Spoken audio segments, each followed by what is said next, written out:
Hey guys, Anna Kate with Anna Kate Fitness.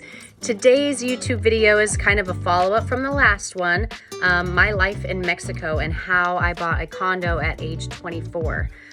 So in the year of 2021, the beginning of the year last year, I decided I wanted to buy a condo in Mexico. So today I'm going to show you the process of how it all works.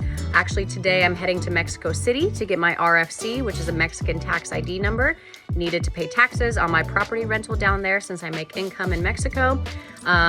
And I'll get to explain to you guys today how I bought the condo, the legal processes of it all, of how to get my residency and how to get my RFC number, and just kind of the ins and outs of everything and what to expect if this is something that you are also interested in doing, because I get this question a lot. When I bought the condo, it was kind of a surprise to everyone. I kept it a secret until I closed on it. So I actually put down the deposit in March of 2021, and then I closed on it in November, and that's when I told everyone. So it kind of came as a surprise, but it's definitely been something that I had been putting a lot of thought into and did a lot of research and meeting up with the realtors ahead of time before I made the decision. So excited to give you guys the ins and outs of it all and tell you how I bought a condo in Mexico at age 24. So a lot of people ask how I even got the idea in my head to buy a condo in Mexico, and it was because of a Facebook ad. Actually, I saw a Facebook ad for a condo in Mexico in a little town called Puerto Morelos for $50,000, and it was really the price that caught my attention. Now at the end of it, it was a lot more than $50,000 with the interior and the closing costs and everything, but the $50,000 bought me essentially like a bare shell condo in Mexico.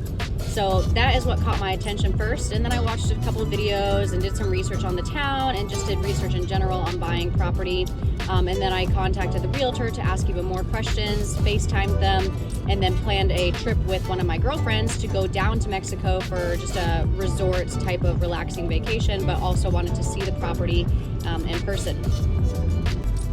So that video of showing the town really caught my attention. It just looked like such a peaceful, cute, quiet place to relax and get away, and I wanted to learn more about the town and I wanted to experience it for myself. So me and one of my girlfriends had a trip planned to Playa del Carmen. We were just going to relax and get away for about a week on the resort.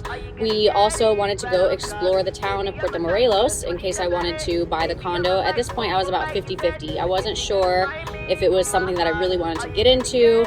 It just seemed like a lot of work, a lot of money. It was going to be a big money pit initially. So we rented a car and then we went to the town of Puerto Morelos, which is about a 30 to 45 minute drive from Playa del Carmen. And we met up with the realtor and got to show us the property. So this was in May, and I closed on the property in November of 2021. So at this point, my property was still under construction, but it was getting closer to being done so we could see where the process of it was, and also got to see some finished units already and some showrooms to see what it would look like when it was all the way done. So financially, there's a few ways you can go about it, but getting a private investor or pulling a line of home equity or a personal loan with higher interest is really the only option to go about it, and obviously save up cash. Some people have, they sell their house, they have a ton of cash, they can just use all that cash to put down on a type of condo like that. There are other options too. You could pull a personal loan, although the interest would be a little bit higher. You could get a private investor, which every investor is going to be a little bit different, but most investors will charge more than a bank. So it just is kind of dependent on who you're able to find. Luckily, I do have a lot of investor friends and people in business. I'm a business admin major and like to dive into the world of investing a lot more as well. So I was able to buy a second property this year in Tulum, Mexico. It's still in construction, but I was able to use one of my friends who's a private investor. We set up a deal, we set up contracts so that I will be paying him back within a 10-year term.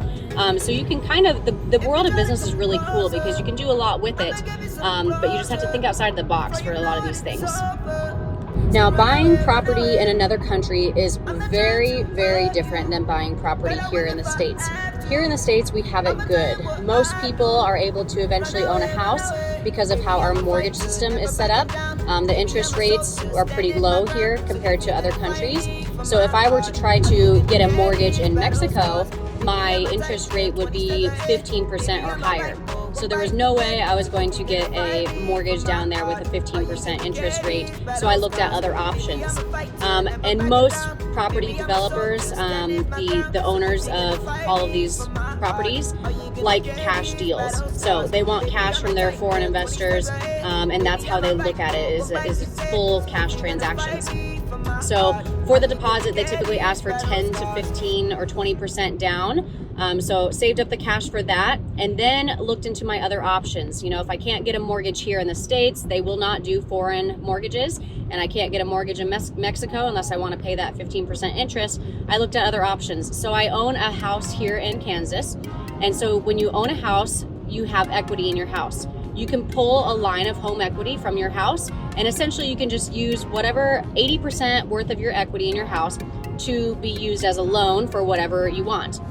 I think it is at 5% interest for everyone. That might vary a little bit. I could be wrong on that, but for me, it's about 5% interest on this loan that I took out of my own house.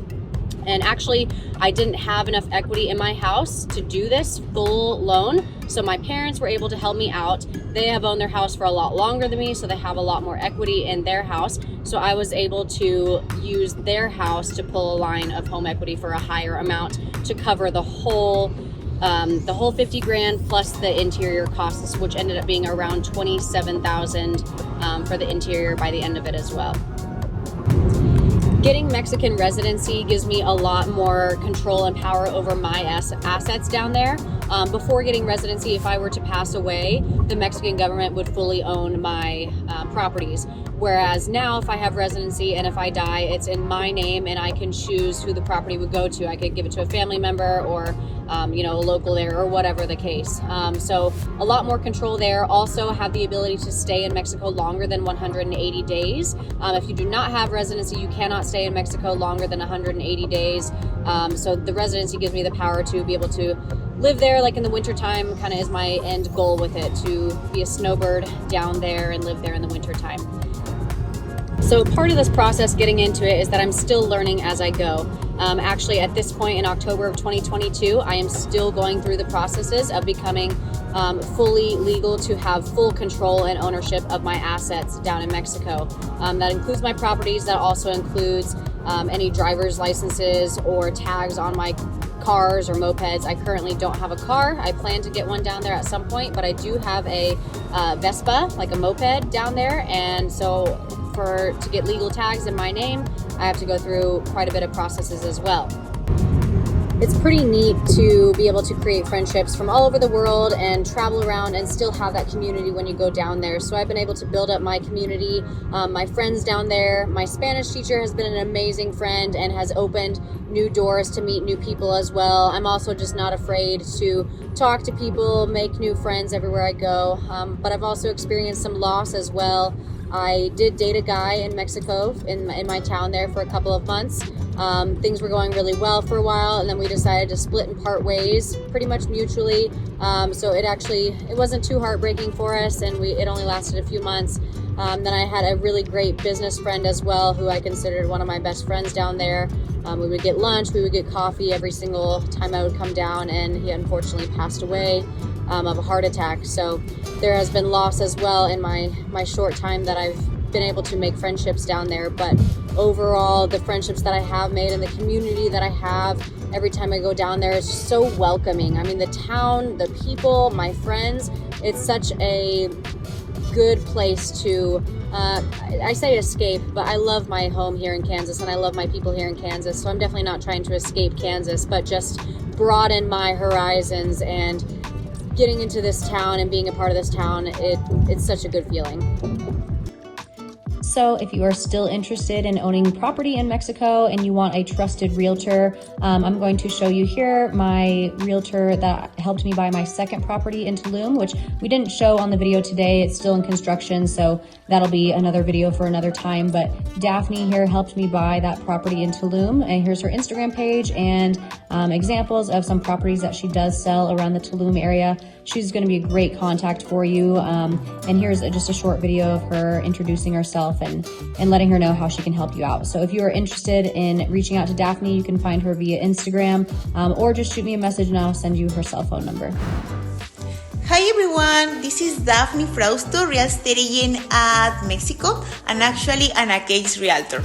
So I'm super happy to join this video because I really appreciate Anna Kate. We met a couple of months ago when she was looking for her second investment here down in Mexico. The first one, it was in Puerto Morelos, and the second one in Tulum. So since I met Anna, she told me like, hey Daphne, I need a place because I have 3 beautiful doggies and I'm spending a lot of weeks over the year in the country. So I want this, I want that. So I listened her needs, and based on that, I made a special listing, property listing for her. We compare a few things, for example, location of the property, price, what was included, and finishes. So in base of that, we went in a tour and she took the decision based on what she saw, literally feeling the apartment, how it's going to be delivered in a showroom. And then she took the decision of a beautiful 2-bedroom apartment located 10 minutes from the beach in Tulum, and it's going to be delivered in 2023. So if you want to have the same process as her, like having a special listing and going in a tour, I will be more than happy to help you guys. Here down is my phone number and my Instagram. So please contact me if you have any further question. Actually, the real estate advisor service, it is totally for free. Thank you. See you soon.